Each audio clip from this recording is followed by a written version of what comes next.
3 வருஷத்துக்கு முன்னாடி வீட்டை விட்டு கோச்சிட்டு போன அந்த பையன் திரும்ப வருவார். பார்த்தா நாகேஸ்வர ராவ். நாகேஸ்வர ராவ் வந்த உடனே இங்கே என் வீட்டுக்கே வந்துட்டியே, நம்ம கல்யாணம் பண்ணிக்கலாம் அப்படி இப்படின்ட்டுலாம் ஒன்றும் கேட்க மாட்டேன். நீ வந்து என்னை பார்த்த உடனே ஒரு அதிர்ச்சியான, நீ வந்து அனாதை அப்படின்னு எங்கள் அப்பாட்ட வேற சொல்லியிருக்க.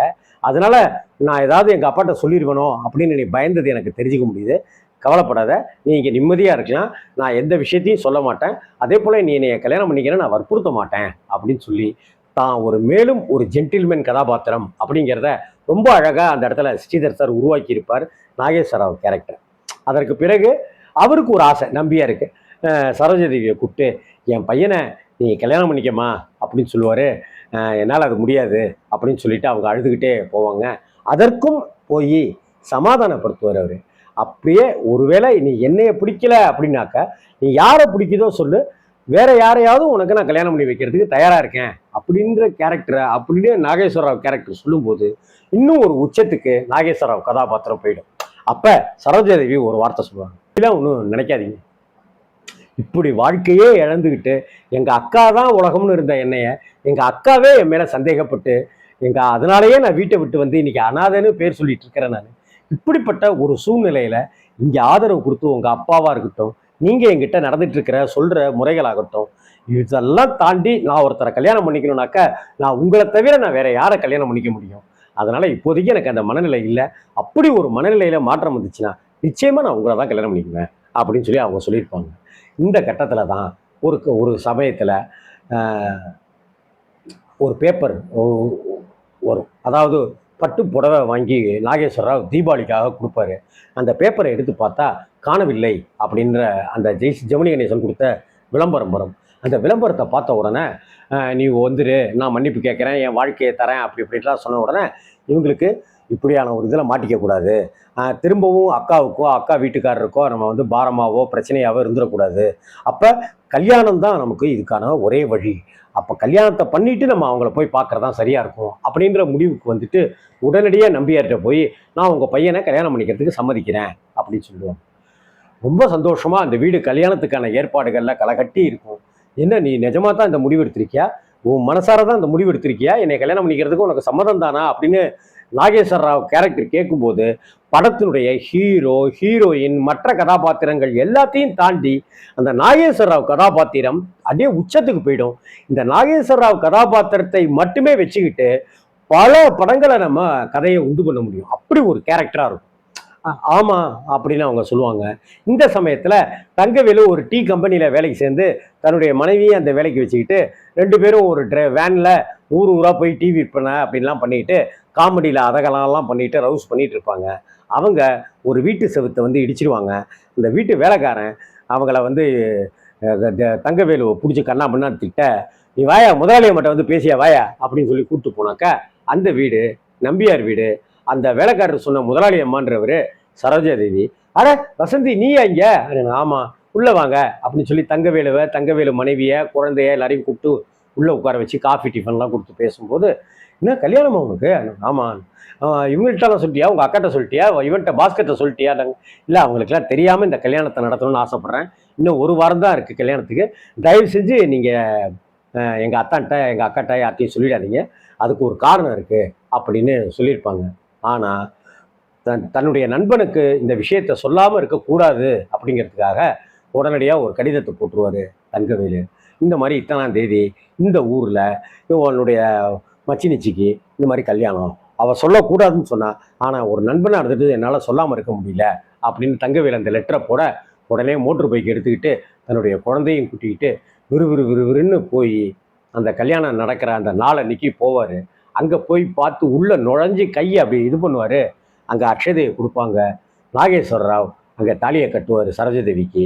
அந்த அக்ஷதை எடுத்து அப்படியே போட்டுட்டு ஒரு லெட்டரை எழுதி அந்த குழந்தைகிட்ட கொடுத்துட்டு, அதை பாரு சித்தி இருக்கா பாரு அப்படின்னு சொல்லிட்டு காமிச்சு போ அப்படின்னு சொல்லிடுவார். அந்த குழந்தை போகும். கல்யாணத்தை அந்த சப்தபதி அந்த 7 அடி எடுத்து வைக்கணும் இல்லையா, அப்படி 7 அடி எடுத்து வச்சு அப்படி நடந்தெல்லாம் சுற்றி வலம் வரும்போது அந்த வலம் வர்ற அந்த சமயத்தில் குழந்தை வந்து சித்தி அப்படின்னு பிடிச்சி அப்படி இழுக்கும் புடவைய. யாருன்னு பார்த்தா அக்கா குழந்தை, அக்கா பையன். ராஜான்னு பிடிச்சி கதறி அழுது அந்த கையில் இருக்கிற லெட்டரெல்லாம் பார்த்து என்னடா ஐயதுன்னு வாசலுக்கு வந்து ஓடினாக்கா அப்படியே அங்கே ஜெமினி அப்படியே நடந்து போயிட்டே இருப்பார். அப்போ அந்த நாகேஸ்வர ராவ் வருவார். இந்த நாகேஸ்வர ராவ் கதாபாத்திரத்தினுடைய இன்னொரு உச்சம், நான் வேணா போய் கூட்டிகிட்டு வரட்டுமா அப்படின்னு நாகேஸ்வர ராவ் சரோஜா தேவிகிட்ட கேட்பார். வேண்டாம், அவர் கதை முடிஞ்சு போச்சு, அப்படியே இருக்கட்டும் அப்படின்னு சொல்லி சரோஜா தேவி சொல்லுவாங்க. அந்த குழந்தைய நான் உனக்கு கல்யாண பரிசாக தந்திருக்கேன், இந்த குழந்தைய நீ பார்த்து நல்லபடியாக வளர்த்துக்கோ அப்படின்னு சொல்லுவாங்க. இதுதான் கல்யாண பரிசு அப்படிங்கிற இந்த கதைக்கான சாராம்சம், கதைக்கான முழுமையான விஷயமும் கூட இதுதான். இந்த படத்தில் ஏஎம் ராஜா அவர்கள் போட்டு கொடுத்த அத்தனை மெட்டுமே, அத்தனை பாட்டுமே லட்டு லட்டான பாடல்கள். ஆமாம், வாடிக்கை மறந்ததும் ஏனோ என்னை வாட்டிட அந்த பாட்டு, உன்னை கண்டு நான் ஆட என்னை கண்டு நீ ஆட அந்த பாட்டு, ஆசையினாலே மனம் போ அந்த பாட்டு, இதுக்கப்புறம் துள்ளாத மனமும் துள்ளும் சொல்லாத கதைகள் சொல்லும் அந்த பாட்டு, அக்காளுக்கு வளகாப்பு அத்தான் முகத்திலே பொன் சிரிப்பு அப்படிங்கிற பாட்டு. இது அப்படி காதலிலே தோல்வியுற்றாள் கன்னி பொருத்தி அந்த பாட்டுன்னு எல்லா பாட்டுமே, பட்டுக்கோட்டையார் எழுதின எல்லா பாடல்களுமே பிரமாதமான பாட்டு, எல்லா மெட்டுகளுமே பிரமாதமான மெட்டுக்கள்.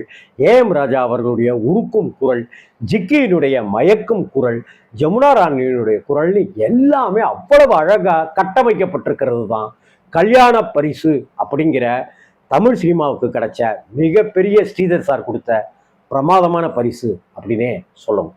இந்த கல்யாண பரிசுல இந்த படத்துல ஒரு பாட்டு 2 தடவை வரும்ல, அதே போல இந்த படத்துல 2 பாட்டு 2 தடவை வரும். ஒண்ணு, உன்னை கண்டு நான் ஆட என்னை கண்டு நீ ஆட உல்லாசம் பொங்கும் இன்ப தீபா சந்தோஷமா வரும்.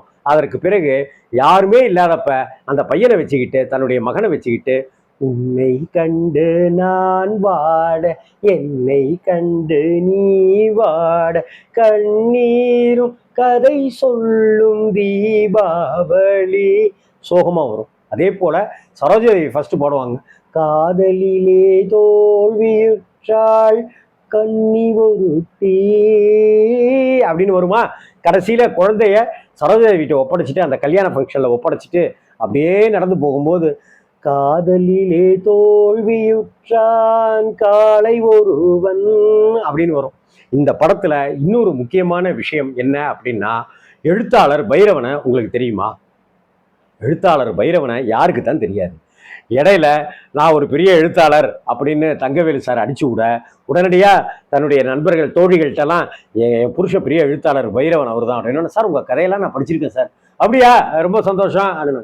சார் போராட்டம்னு ஒரு கதை இருந்துச்சு, அதை ஏன் சார் அதில் இது மாதிரி பண்ணீங்க? எனக்கு அது ஒரு பெரிய போராட்டங்க, அதனால தான் சார் அந்த படத்தில் அந்த கதையில் நீங்கள் ஒன்று எழுதுனீங்க, கடைசியில் ஏன் சார் அந்த ஹீரோயினை வந்து சாவடிச்சிங்க? கடைசியில் தானே சாவடித்தேன், அதுக்கே கோலப்படுறீங்க இப்படின்னு ஒவ்வொன்றுத்துக்கும் எக்குத்தப்பா பதில் சொல்லி ஒரு உல்டா புல்டாவா ஒரு பொய்யான கற்பனையை ஒன்று சொல்ல, அப்பா பைரவா நீ யார் பெத்த புள்ளையோ அப்படின்னு சொல்ல, ஜெமினி கணேசன் ஒரு தடவை 200 ரூபாயை வாங்கிட்டு வந்து இந்தா பிடிச்சிக்க பணத்தை அப்படின்னு சொல்லி கொடுக்க, அவங்க உடனே ஒரு காஃபி போட்டு தெரியாதுங்க, காஃபிலாம் கிடையாதுங்க, இப்பவும் கிடையாதா அப்படின்னா, அதெல்லாம் கிடையாது, நான் உங்களுக்கு ஆப்பிள் ஜூஸ் போட்டு கொண்டு வந்து தரேன் அப்படின்னு சரோஜா சொல்ல, உடனே தங்கவேலு 200 ரூபா கொடுத்தா ஆப்பிள் ஜூஸ், இதே கூட 200 ரூபா கொடுத்து 400 ரூபாயை கொடுத்தா ஆட்டுக்கால் சூப் அப்படின்னு.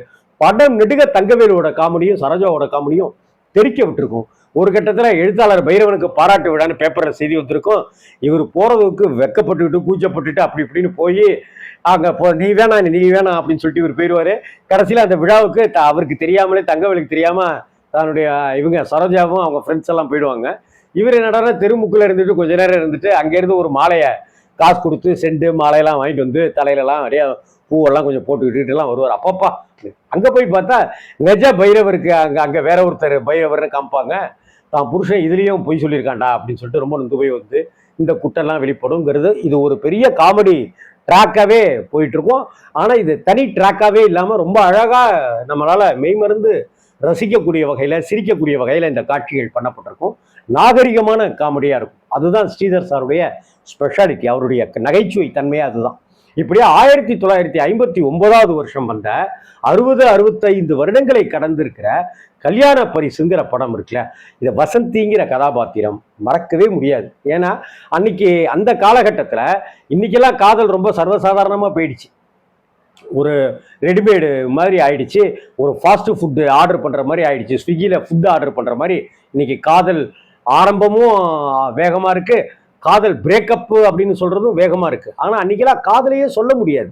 காதலிக்கிறேன் அப்படிங்கிறத சொல்ல முடியாம தவிச்சவங்களா இருக்கட்டும், காதலிச்சிட்டு ஆனா வீடு எதிர்க்குமேங்கிறதுனால அப்படி சொல்ல முடியாதவங்களா இருக்கட்டும், ஆனா காதலிச்சிட்டோம், காதலை டிக்ளரும் பண்ணியாச்சு, ஆனா அவங்க வீட்டில் ஒத்துக்கல, எங்க வீட்டில் ஒத்துக்கிட்டாங்க, எங்க வீட்லயும் ஒத்துக்கல, அவங்க வீட்லயும் ஒத்துக்கலன்னு பிரிந்து போன தமிழ்நாட்டினுடைய காதலர்கள் பலரும் தங்களுடைய குழந்தைகளுக்கு வசந்தி அப்படிங்கிற பெயரை வைப்பதை வழக்கமாக வைத்திருந்தார்கள் அப்படிங்கிறது தான் வரலாறு. ஏன்னாக்க இது ஒரு காதலுடைய பொதுவான விஷயமாக அந்த வசந்தி அப்படிங்கிறது பார்க்கப்பட்டது. தனக்கு காதலில் தோல்வி அடைஞ்ச ஒரு ஆண் கல்யாணமாகி குழந்தை பிறந்துச்சுன்னா வசந்தின்னு பேர் வச்சிருவான்.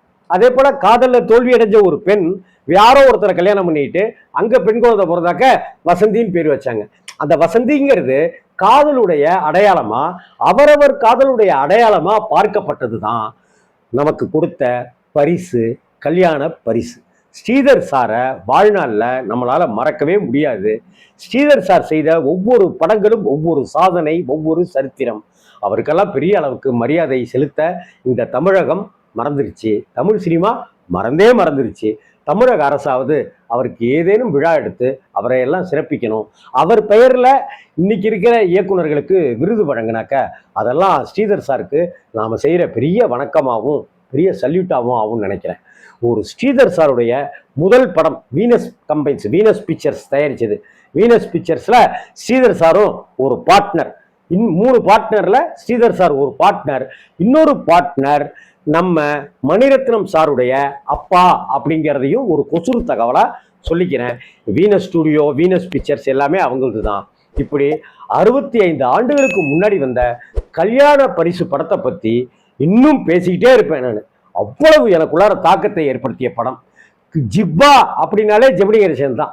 ஜெமினி கணேசன் ஜிப்பா அப்படின்னாலே அது காதல் தோல்வி தான். காதல் தோல்வினாலே காதலிலே தோல்வியுற்றான் அப்படிங்கிற அந்த பாட்டு தான். இப்படி பல விஷயங்களை நமக்குள்ளார ஒரு அடைகாக்கிறது மாதிரி நமக்குள்ளார வச்சிருக்கிறது தான் கல்யாண பரிசு தந்த மிகப்பெரிய ஒரு பதிவு. கல்யாண பரிசுங்கிற படத்துக்கு கிடைச்ச ஒரு பிரம்மாண்ட வெற்றி அப்படின்னு சொல்லணும். வணக்கம்.